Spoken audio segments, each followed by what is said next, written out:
Hello, dear fans, friends, and subscribers. Welcome to your daily cricket show, the Cricket Happening Show. And on this Cricket Happening Show, it's going to be some cricket news which is coming in, and we are going to talk about the first day-night Test match which is going to be played in England. It's going to be played at Edgbaston, the first Test match on the West Indies tour of England, and the team has been announced, and there was speculation whether Hasib Hamid might get an opportunity.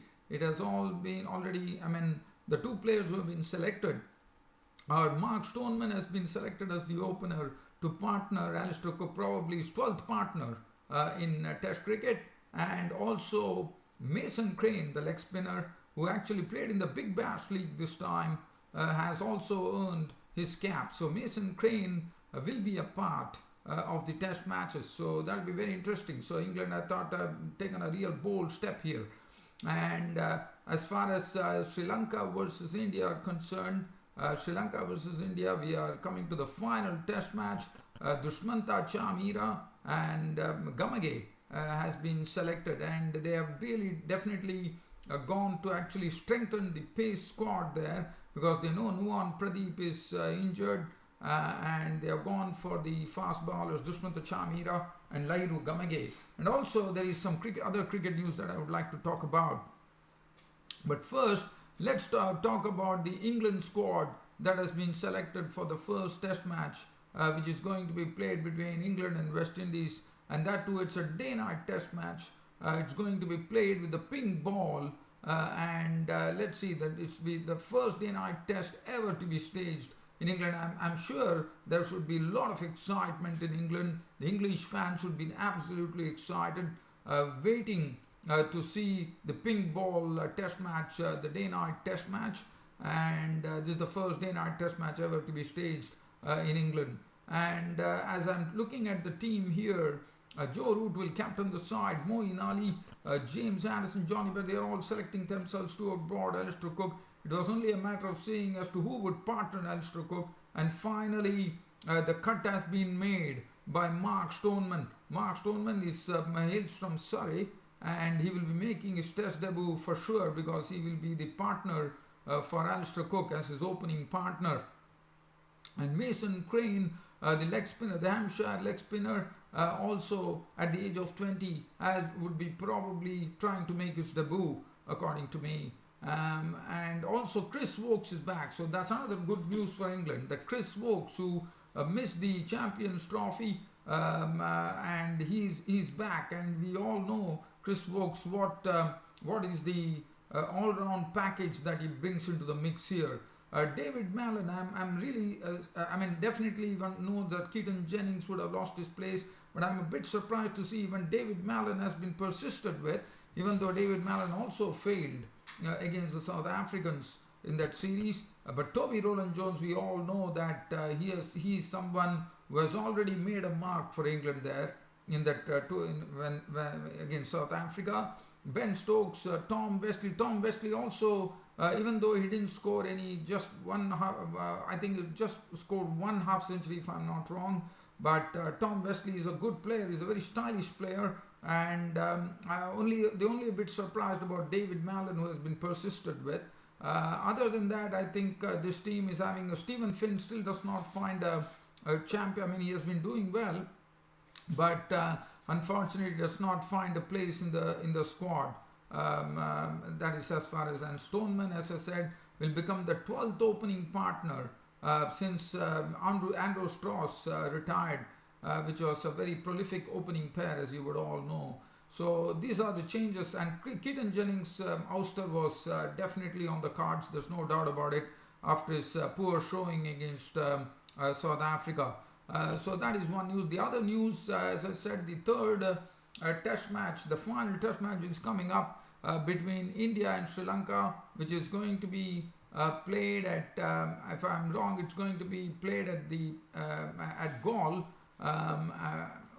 Not Galle, I think it's going to be played at Palakele, if I'm not wrong.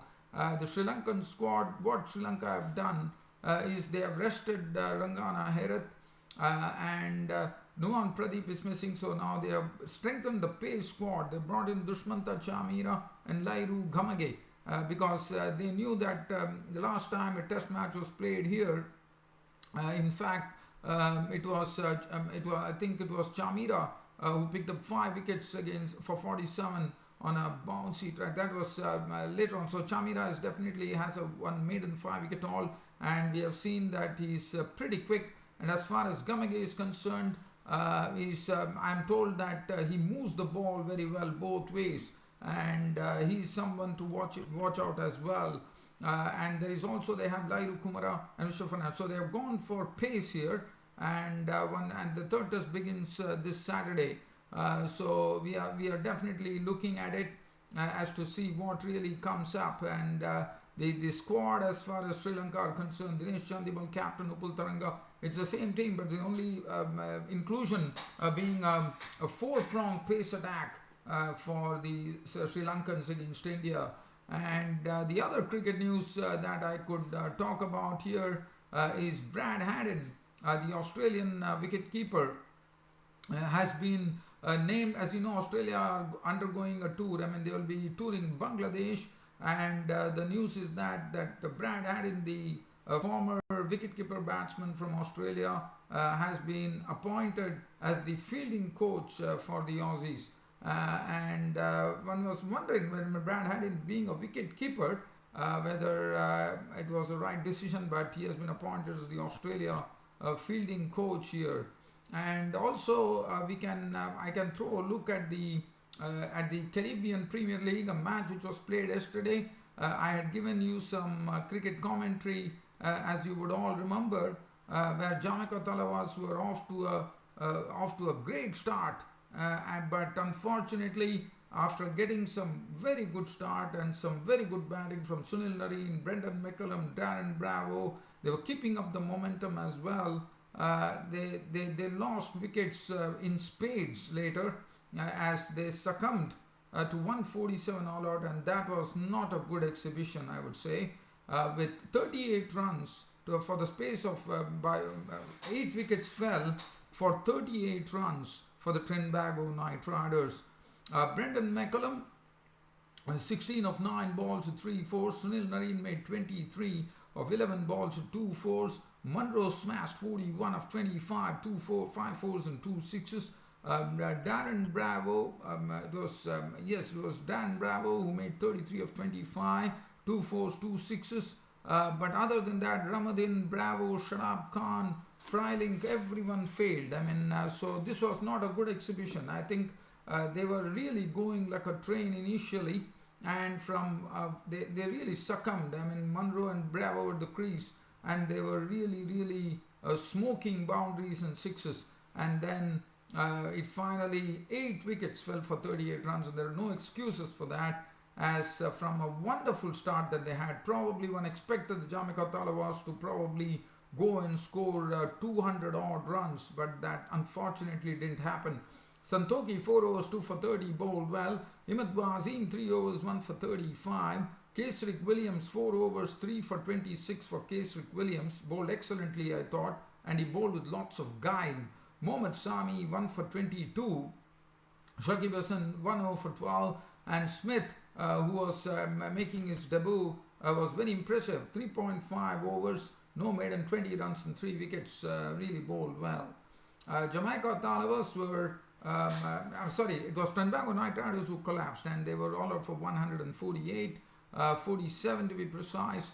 And then the Jamaica Talawas started. Jamaica Talawas, Kumar Sangakkara and Lendl Simmons started off in the right earnest, and they knew that they had it was a decent score. And Kumar Sangakkara and Lendl Simmons put up a wonderful partnership. They breezed together to 61 runs in no time. Probably, I think they took 5.3 overs to breeze to 61 with some wonderful stroke making. Sangakkara and Simmons almost had a license to go and smack sixes, and he hit 3 sixes of the bowling of I think it was of if I'm not wrong, it was of Kevon Cooper, who got really hammered by Lendl Simmons. And Sangakkara made 47 of 41, 7 fours. Lyndall Simmons 38 of 18, 4 fours and 3 sixes.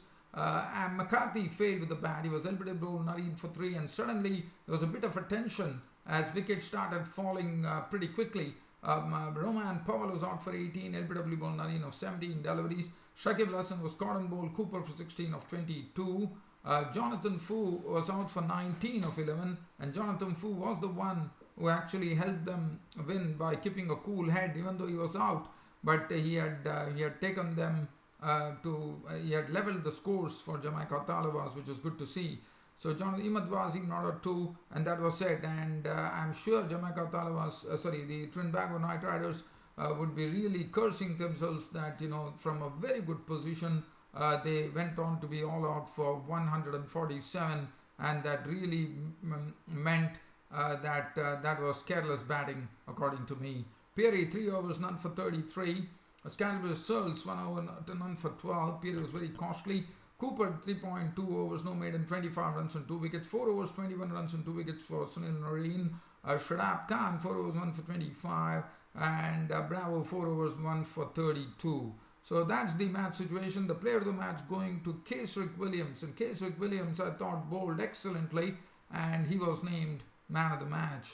So that is as far as today's this is concerned. So I'm just trying to see whether the match which is being played right now in the Caribbean Premier League, I'm trying to check it, dear fans, whether that match has started, because I know that particular match was interrupted by rain.